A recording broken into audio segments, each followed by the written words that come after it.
Welcome everyone.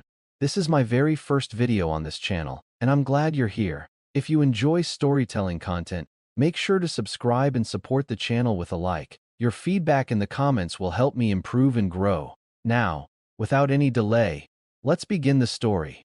Claire invited me to the rooftop bar on a Wednesday, which was unusual in itself. We didn't do group outings midweek. Work nights were work nights. That was the rhythm we had settled into over 4 years of marriage, and it had never bothered either of us. But she mentioned it Tuesday evening while I was in the garage standing in the doorway with her arms crossed, and there was something slightly too deliberate about the way she brought it up. Not casual, prepared. Jess reserved the whole back section at parlor. She said Thursday night. It'll be fun. I looked up from the carburetor I was cleaning. All three of them? Yeah. Mara and Diane too. You haven't seen them in a while. That was true. I hadn't seen them in a while and I hadn't missed it.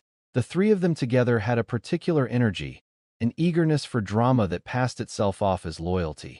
Every time something went sideways in anyone's relationship, they convened like a committee and produced opinions. I had watched it happen to other people in their circle.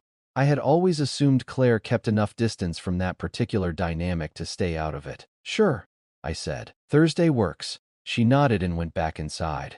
I watched the door close and then looked back at the carburetor in my hands. Something about the invitation sat wrong, but I couldn't name it well enough to do anything with it, so I set it aside and kept working. Thursday, I left work at the normal time and drove up to the North Loop.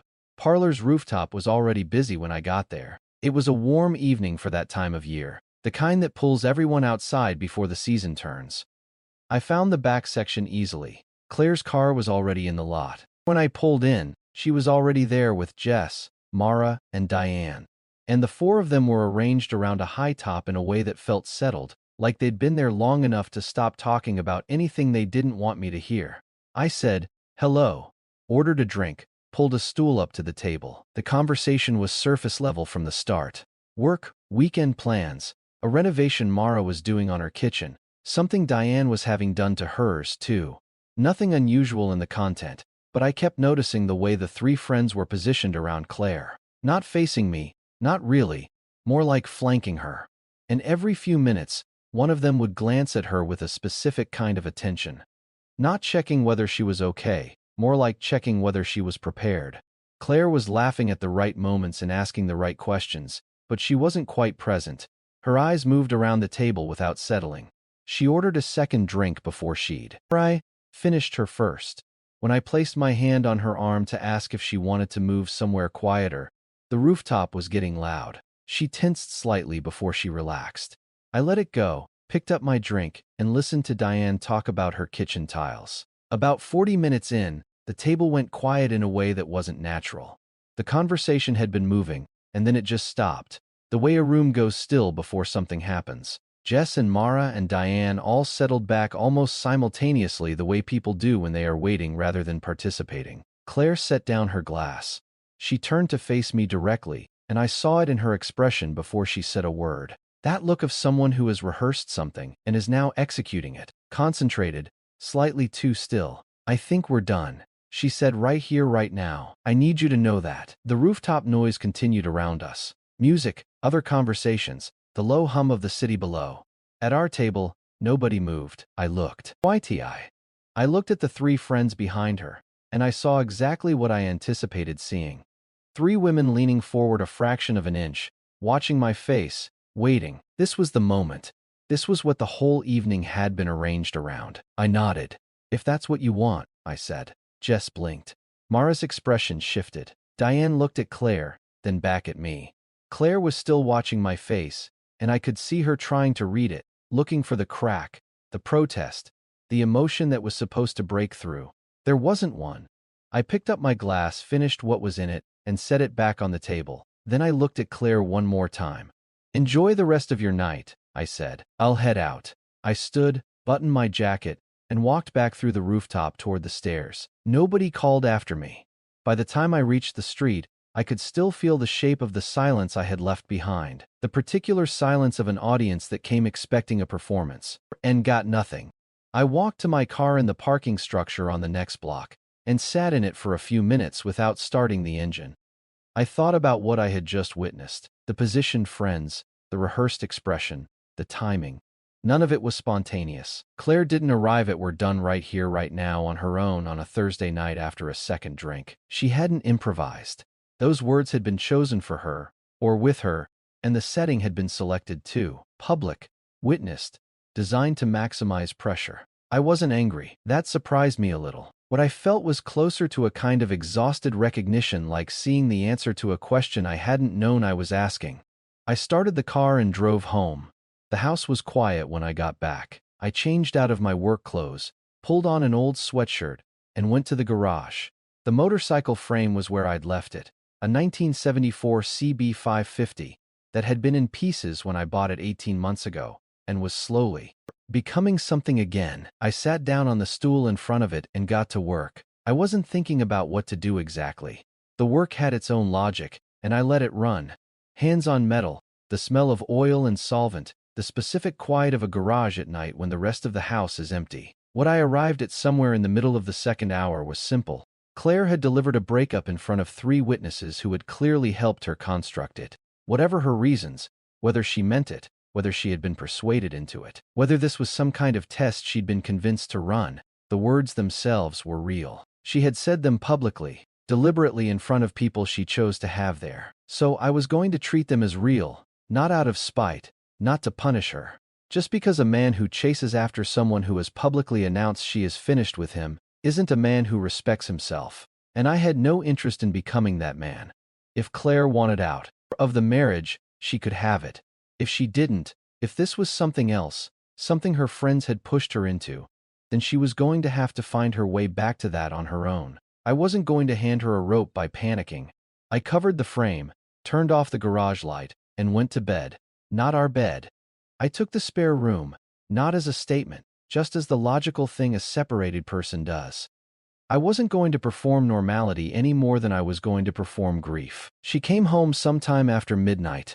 I heard her car in the driveway before the front door, then the sound of her moving through the house quietly as if she was trying not to wake me. She paused at the spare room door for a moment. I could feel the change in the air through the gap at the bottom. Then she moved on down the hall, and I heard the bathroom water running. She slept in our room alone. I lay in the spare room and listened to the house settle. In the morning, I was up at 6 o'clock, made coffee, made enough for 1 cup, and sat at the kitchen table with my phone and the news. When Claire came downstairs around 7:30, she was in her robe, hair not yet done, and she stopped when she saw the single cup on the counter. "Morning," I said. "Morning." She moved to the coffee maker and stood with her back to me while it brewed. "You were already asleep when I got home. Long day." She poured her coffee and turned around. She was trying to read my face the same way she had at the rooftop bar, looking for the thing that was supposed to be there. "I thought maybe we could talk this morning," she said. "Sure." I set down my phone. "What did you want to talk about?" She hadn't expected that. She'd expected me to either bring it up first or to pretend it hadn't happened. Me asking her to specify put the weight back on her side about last night. She said carefully, "Okay, what about it? I just want to make sure we handle things the right way." "That makes sense." I picked up my coffee. "What way were you thinking?" "Because I figure the practical matters are pretty straightforward. Joint account. We should probably decide whether we freeze that or divide it now. The mortgage is more complicated. Do you want to remain in the house, or would you rather I explore other options?" "Either works for me." The color in her face changed. I didn't mean the practical matters." "What did you mean?" She looked at me for a moment. "Don't you want to discuss what happened?" "I thought that's what we're doing, Daniel." Her voice was tighter now. "I'm talking about us, about what I said. I know what you're talking about. You said you were done. So, I'm asking how you want to handle the practical side of that. Seems like the right next step." She set her coffee down and looked at the counter. "You're being very composed about this. Would you prefer I wasn't?" No answer. She picked her coffee back up and looked at the window. "I have to get ready for work," I said, standing. "Think about the account situation and let me know. No rush. We can talk tonight if you want." I rinsed my cup and went upstairs. That afternoon, she texted me at work. A single hey that sat in my pocket for 20 minutes before I replied asking if everything was okay. She asked if we could talk that night. I asked what about. She said everything. I put my phone down and finished the rest of the afternoon's work. She was home before me that evening, and dinner was already started when I walked in. That was unusual. We usually sorted dinner out together or picked something up, and the fact that she had cooked meant she had spent the afternoon considering how this evening should go. It was a good meal. She'd prepared something she knew I liked, and I appreciated that without saying so. We talked about work. She asked about a project I was tracking. I asked about her day. The whole thing was almost normal except for the weight of what was sitting underneath it, the thing neither of us had directly addressed yet. After dinner, while I was clearing plates, she said it. I think maybe I spoke too hastily last night. I kept clearing. Okay. I was stressed. Work has been a lot lately, and I think it got to me more than I realized. I turned around and looked at her. Which part did you speak too hastily on? She hesitated. What do you mean? You said we're done right here. Right now? That's pretty specific. I'm just wondering which part of it was stress talking. The we're done part or the right here, right now part or both. Her jaw moved slightly. I didn't mean for it to come out the way it did. How did you mean for it to come out? I don't know. I was feeling a lot of things. I nodded slowly. I hear you. Stress can place a lot of pressure on how you express things, but you said what you said in front of 3 people, and it was pretty clear. I took you seriously because I think you deserve to be taken seriously. If you're telling me now that you didn't mean it, I need you to say that clearly. Not that you were, and then stressed, but that you didn't mean it. She was quiet. Because those are 2 different things, I said.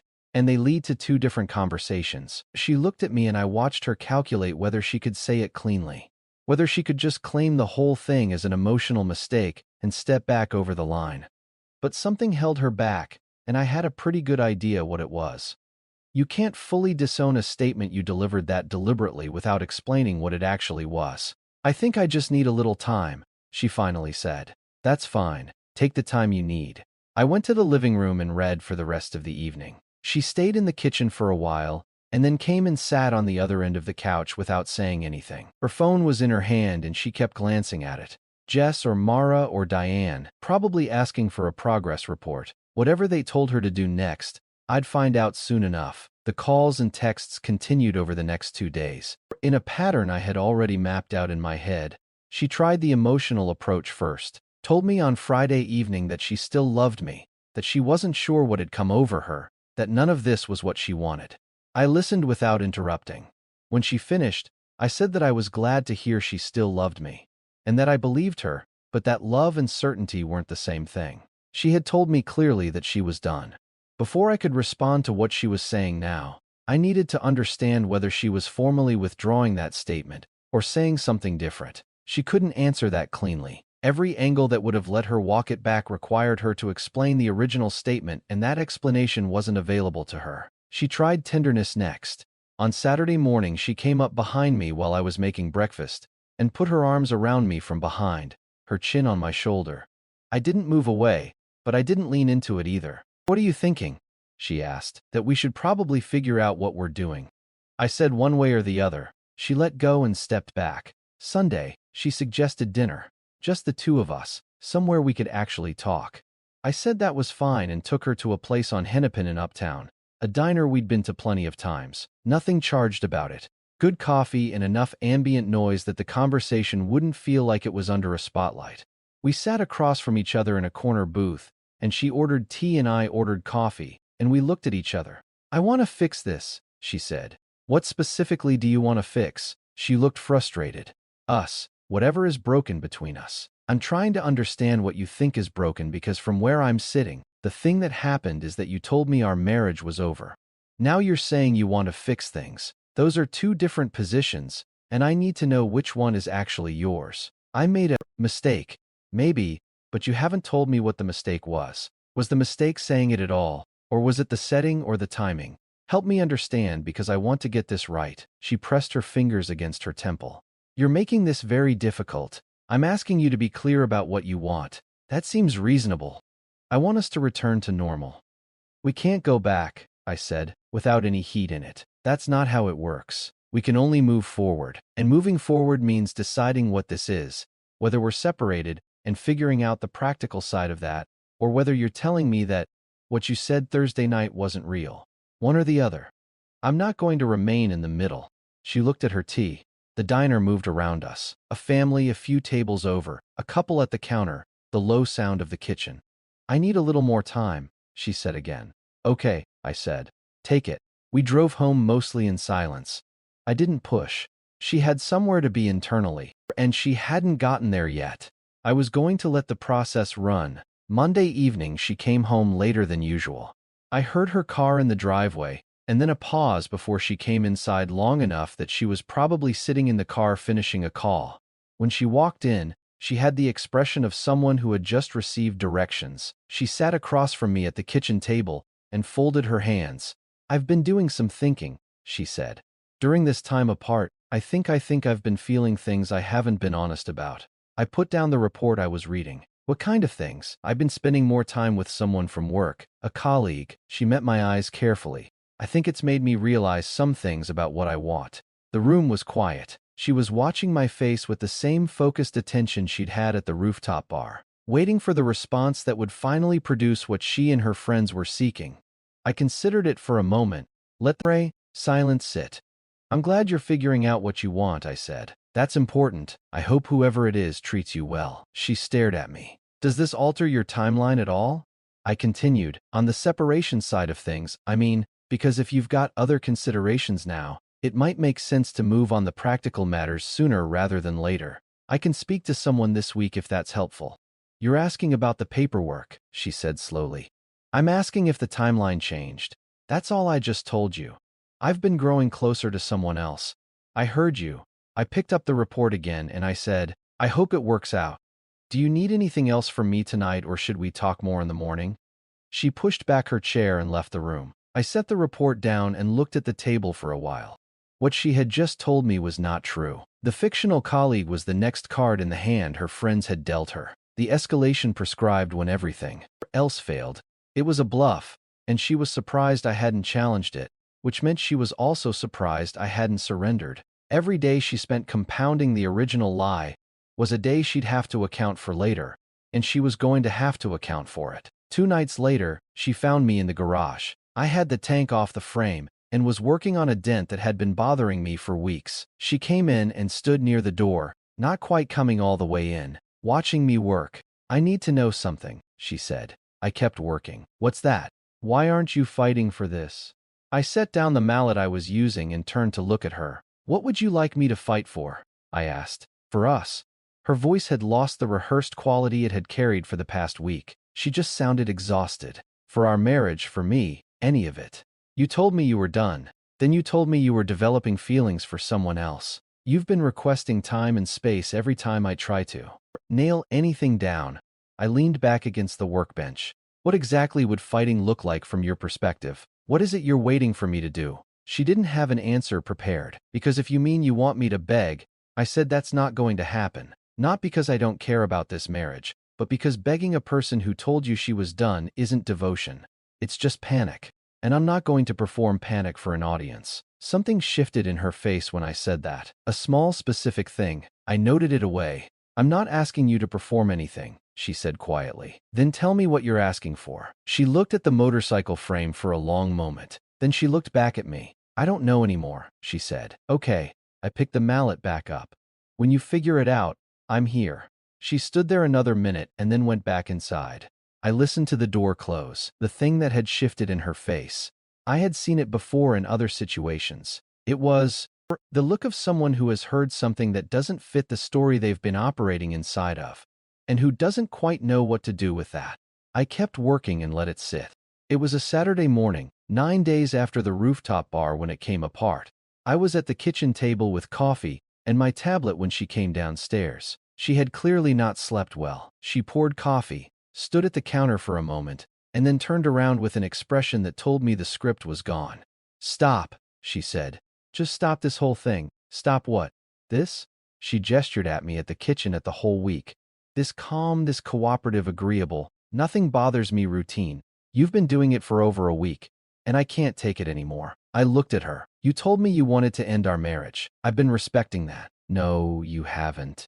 Her voice was sharper than I'd heard it. You've been like a wall. Every time I try to talk to you, every time I try to reach, you just redirect everything back to me like I'm the one who's supposed to resolve this. You're supposed to care. You're supposed to want to fight for this. Why? She blinked. What do you mean why?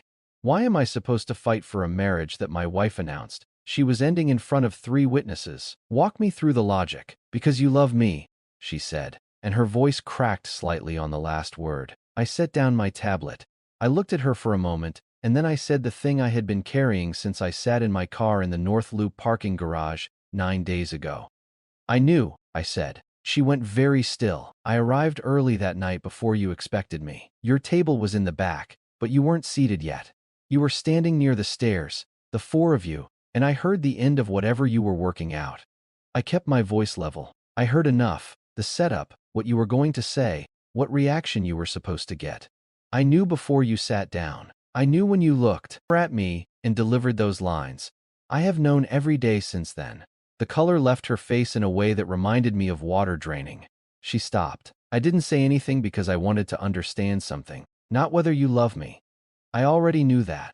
What I wanted to understand was what you would do when the plan didn't produce what your friends promised it would. Whether you would come clean or whether you would keep going. I paused. You kept going. You spent a week searching for a version of this that got you what you wanted without requiring you to be honest. You invented a fictional colleague and told me you'd been growing close to him. You escalated a false situation into a worse false situation rather than simply telling me the truth. She sat down at the table across from me.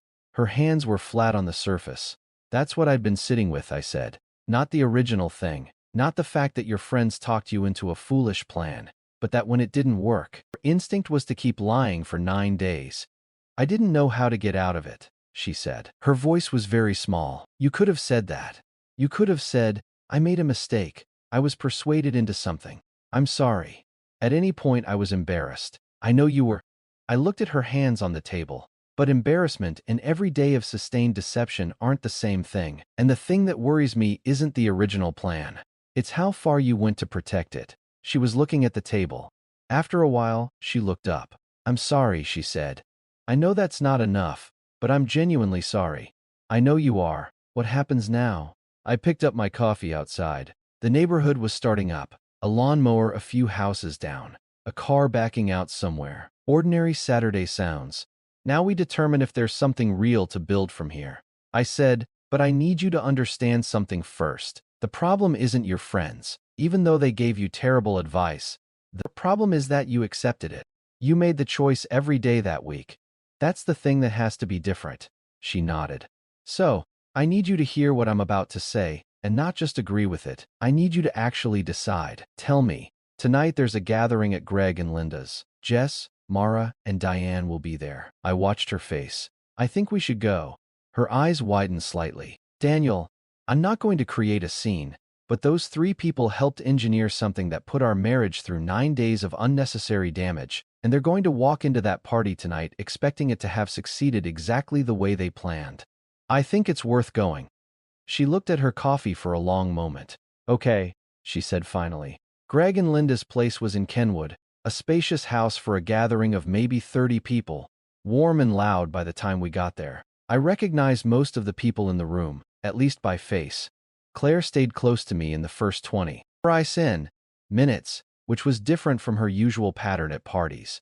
She was typically sociable and comfortable, working the room on her own. Tonight she wasn't sure what I was going to do, and I let her remain unsure. Jess, Mara, and Diane were near the back of the living room when we found them, grouped around a standing lamp with drinks in hand. They saw us come in and I watched all 3 faces go through the same quick sequence. Surprise, recalibration, attempted composure. Daniel, Jess said.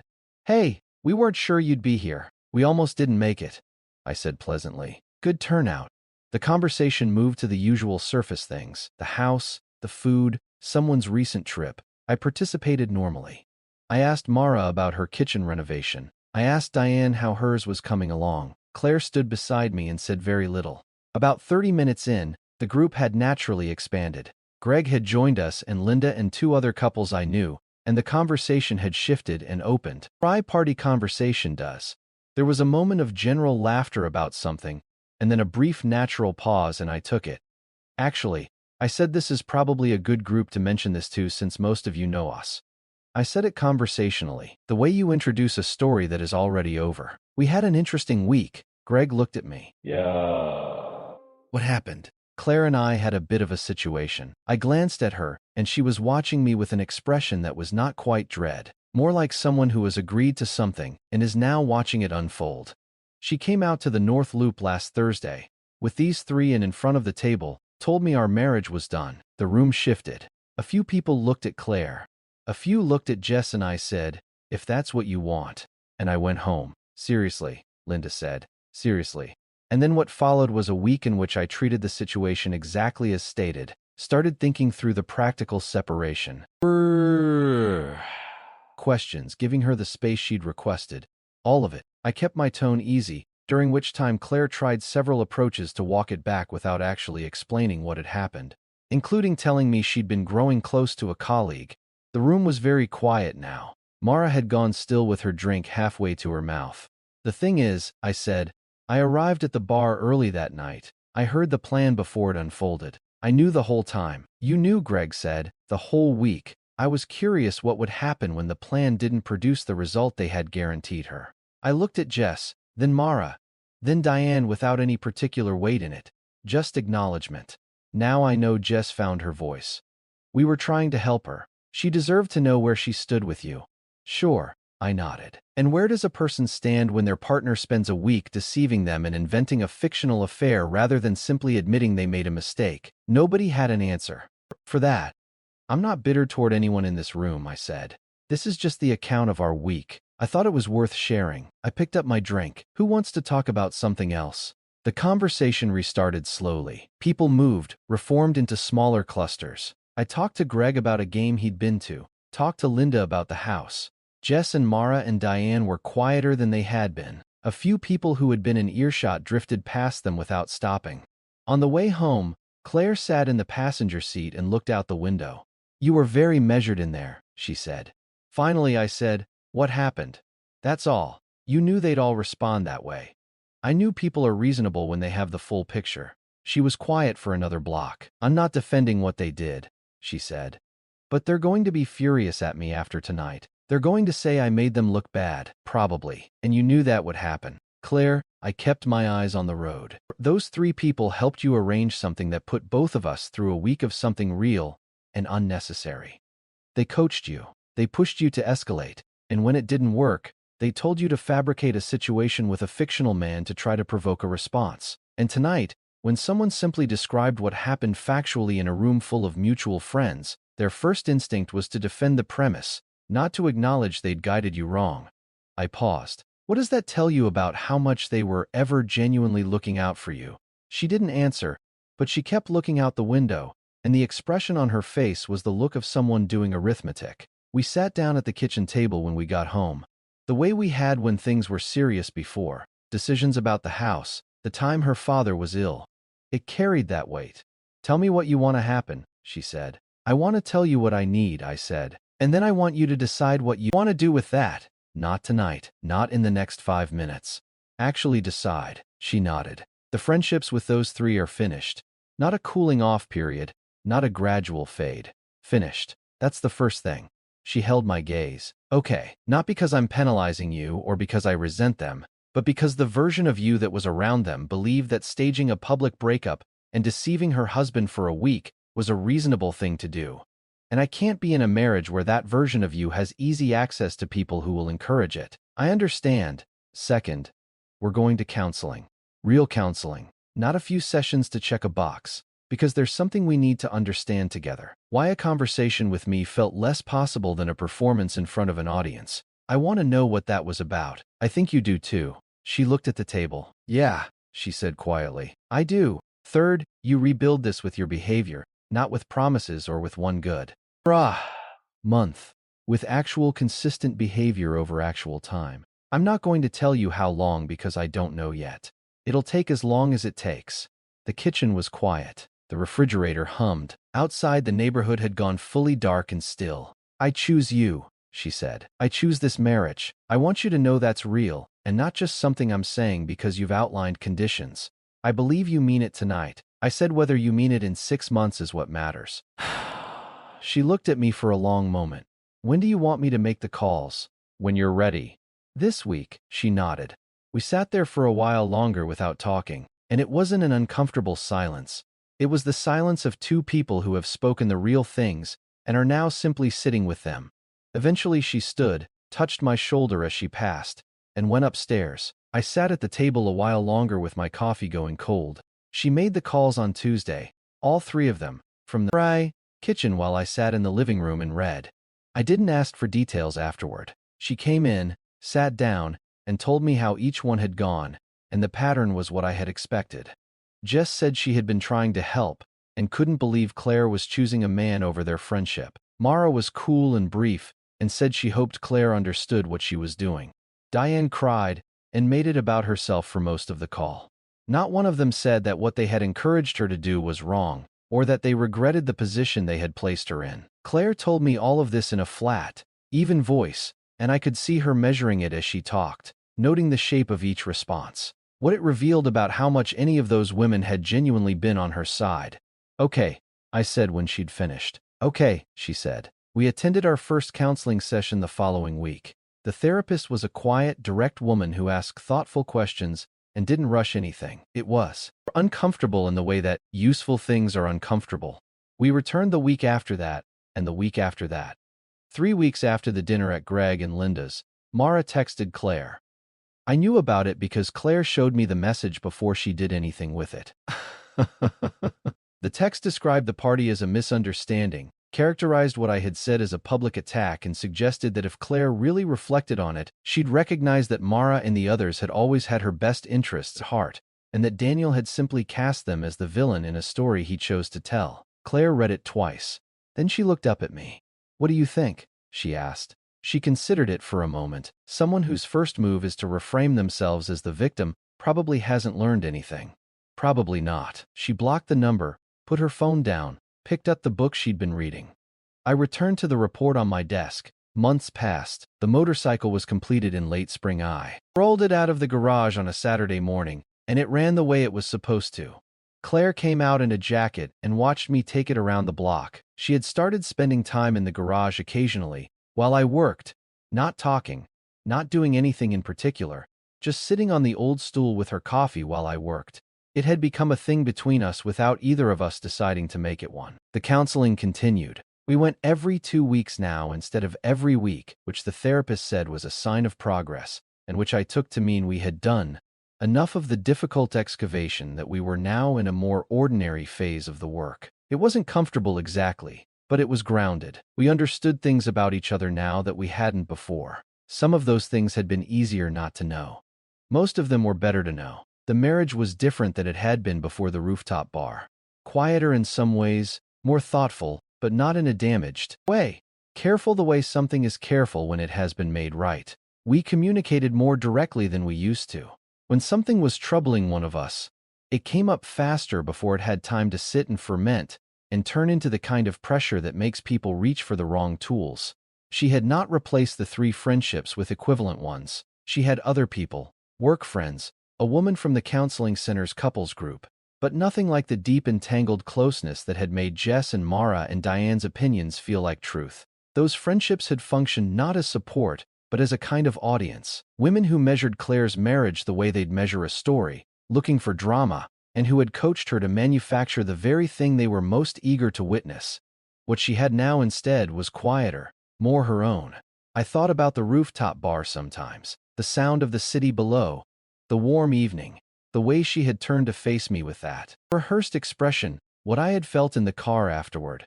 Not heartbreak, not fury, just that exhausted recognition. The answer to a question I hadn't known was being asked. What I had known, sitting in the parking garage with the engine off, was something simpler, that I wasn't going to perform for anyone. That whatever I was in this marriage, I was it without an audience, without a script, without a 3-person chorus watching to see if the reaction was significant enough to be satisfying. Whatever I felt it genuinely, and real things don't require a stage. The morning I took the motorcycle around the block for the first time, Claire was standing in the driveway when I came back. She had her coffee, and she was squinting in the sun and smiling the way she smiles when something turns out the way it was supposed to. "It sounds good," she said. "It does," I said.